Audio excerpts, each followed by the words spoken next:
Listen, what I'm about to say is probably going to piss off half the internet, but I'm saying it anyway. Everywhere I look, I see men, good men, smart, ambitious, hard-working, sitting alone. Not for a couple of months, for years. And before you start typing your angry comment, let me ask you something. When was the last time you saw a couple under 35 who actually looked happy? Not performing for Instagram, not posting quotes about healthy communication, but genuinely happy? You probably can't name one. There's a reason. We've built a world where staying single isn't some sad outcome anymore. It's the rational move. It's like being offered a car that has a 70% chance of crashing on the way home. You're not scared. You're just not stupid. The numbers don't make sense. Picture this. You walk into a casino. There's a special table. To sit down, you've got to bet your entire savings, your mental stability, half your future income, and maybe your peace of mind. The dealer tells you flat out, 70% of players lose everything. The rest, half of them say it wasn't worth the prize. Would you still play? Of course not. But that's exactly what modern dating looks like for men. And then people wonder why more guys are choosing to stay home. I was talking to my cousin last week. 34, solid job, dresses well, works out, confident. He said he hasn't been on a date in 3 years. I asked why. He said, "Man, every time I open those apps, it feels like I'm applying for a job I don't qualify for." The requirements read like a fantasy resume. Minimum height, 6'2", six-figure salary, property ownership, sense of humor, emotional depth, social status, abs, charm, therapist-level communication, 0 flaws. In short, be Superman, but humble about it. Here's what nobody wants to admit. Women have priced themselves out of the market. It's like someone trying to sell a 1995 Honda Civic for the price of a brand new Ferrari because they changed the seat covers. They've confused self-esteem with market value. And when nobody's buying, instead of adjusting the price, they blame the customers for being cheap. I remember being 22, meeting a girl at a coffee shop. She worked retail, lived with roommates, had maybe $200 in her account. But her dating checklist looked like a Forbes article. He needed a house, a luxury car, vacations abroad, and enough free time to entertain her daily. I asked, "And what do you bring to match that?" She looked at me like I'd asked her to solve a riddle. "I'm the prize," she said. "The prize for what? Existing?" That attitude isn't rare anymore. It's become normal. Women who can't cook demanding private chefs, women who don't exercise expecting athletes, women buried in debt expecting millionaires. And when the math doesn't add up, they call men lazy, immature, or afraid of commitment. But the truth is simpler. When you design a game where one side loses every time, eventually the other side stops playing. Men aren't idiots. They see what's happening. They see their friends drained by breakups, divorced, paying alimony to people who despise them. They see videos of women bragging about using guys for free dinners, calling them foodie calls. Some even trade strategies on how to get the most out of men with the least effort. And when these same women later post, "Where have all the good men gone?" the answer is right there. They went home. They're grinding on their careers. They're in the gym. They're spending time with friends who actually respect them. Because there, effort equals reward. But the real problem runs deeper than bad dating apps or inflated standards. It's the fact that men's value, what they offer, what they sacrifice, means almost nothing anymore. A man can work 60 hours a week, pay the bills, stay loyal, plan dates, fix things, show up, and still be told it's bare minimum. When you reach that point, the question isn't, why are men giving up? It's, why would they keep trying? And that's where this story really starts. You want to know what really killed modern relationships? It's not just the apps or the standards or the delusion. It's the total collapse of reciprocity. Men can give everything, and it still counts as nothing. I hear stories like this every week. Guys who do everything right, work long hours, stay loyal, remember every anniversary, plan thoughtful dates, and still get told, that's the bare minimum. The bare minimum? My grandfather supported a whole family on one paycheck, and my grandmother treated him like a king for it. She ironed his shirts with pride, cooked his favorite meals, respected his word. Now, a man can do 10 times that and still be told he's not trying hard enough. Somewhere along the way, appreciation turned into entitlement. Gratitude became an extinct language. And open your phone and search "men are trash." You'll find millions of posts, likes, and comments celebrating it. Now search "women are trash." You won't find much. It gets deleted, flagged, or called hate speech. We've normalized open disrespect toward men and then act shocked when men stop showing up. It's like spitting in someone's face every day and then wondering why they don't want to have lunch with you. I remember one of my coaching clients, a quiet 28-year-old software developer, made good money, shy but genuine. He told me about his last date. He picked her up, paid for the restaurant she chose, tried to make conversation. She spent the whole night on her phone, posting stories about the food, tagging the restaurant, but never once tagging him. He said, "I felt like the cameraman for her Instagram story." At the end of the night, she told him, "This was boring," got up and left. No thank you, no goodbye. He spent $150 just to be someone's unpaid content creator. The next day, that same girl posted a quote about how men don't know how to date anymore. You can't make this stuff up.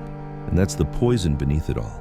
It's not only unrealistic standards, it's how society has stripped meaning from what men bring. Stability, loyalty, and sacrifice used to mean something. Now, they're invisible. We've turned dating into a marketplace where men are the sellers and women are the critics. The rules are simple. She can have preferences, you can't.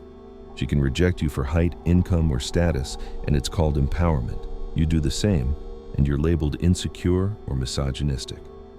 Let's talk about housing, because that one's wild.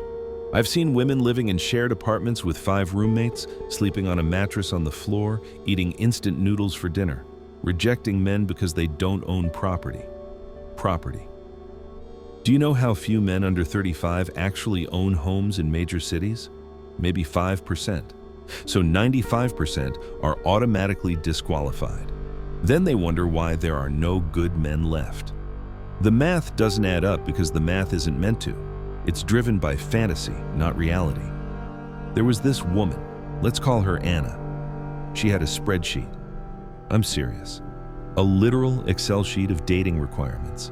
Minimum 6 feet, at least $100,000 income, traveled to 10 countries, graduate degree, drives a car over $40,000. She was a receptionist making $30,000 a year.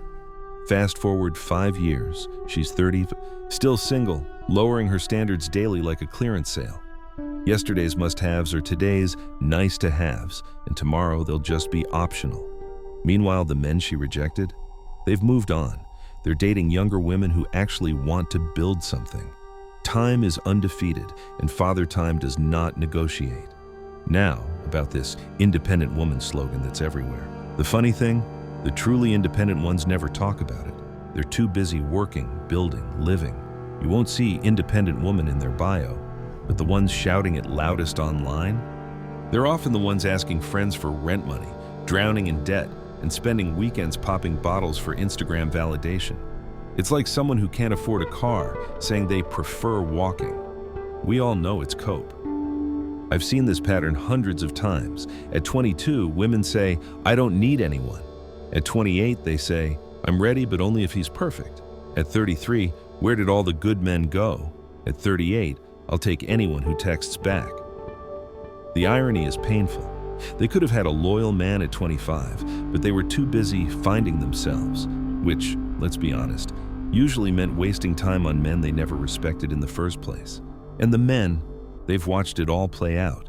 They've studied the pattern, and they've adjusted. Because at some point, men realize that love in this era isn't rewarded, it's exploited. That's the turning point, when logic finally overrides instinct, when a man's natural desire to provide meets the modern reality that his effort is a punchline, and that realization changes everything. You want to see how bad it's gotten? Open any dating app. What you'll find isn't romance, it's an economy of delusion. Social media and online dating have done something catastrophic to women's perception of reality. Every average woman now thinks she deserves a top 1% man because once, maybe just once, a guy like that swiped right or sent her a DM. That single digital interaction becomes proof she qualifies for that level forever. It's like someone winning $20 in a casino and thinking they're a professional gambler. The problem? The algorithm feeds fantasy, not truth.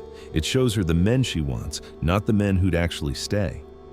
She thinks she's surrounded by options, but what she really has are temporary distractions. Those guys don't want her. They want 10 minutes of validation and then they're gone. Meanwhile, the men who might actually love her are invisible, ghosted, filtered out, scrolled past. And while that's happening, the average man is sitting there watching it all unfold like a rigged game. He knows he can't compete with filters, fake abs, rented cars, and staged vacations. He's not losing to better men, he's losing to illusions. Would you play poker if the dealer could see your cards and you couldn't see theirs? That's modern dating. Then you've got the double standards, the hypocrisy so baked into the system that people don't even question it anymore. A woman can say, "I only date tall men," and the world claps. A man says, "I prefer fit women," and suddenly he's shallow, misogynistic, fat-phobic. A woman wants a rich man. She knows her worth. A man wants a young woman. He's a creep. A woman won't date a short man. That's her preference. A man won't date a single mother. He's immature. Same behavior, opposite judgment. And what's insane is that men have been told their entire lives that they're defective. They need to work on themselves, be more emotionally available, step up. Women? They've been told they're perfect as they are. Don't change. You're already a queen. Never settle. So what you end up with is one gender exhausted from constant self-improvement and another completely allergic to accountability. That's not equality. That's imbalance. I saw a study the other day. Legitimate data, not internet nonsense. It showed that women rated 80% of men as below average in attractiveness.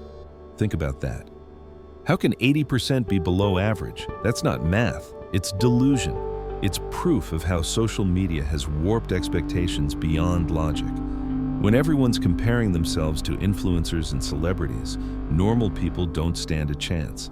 The men who still succeed in this environment, the ones who actually get women, have one thing in common. They don't care. They stop chasing approval. They don't beg for validation.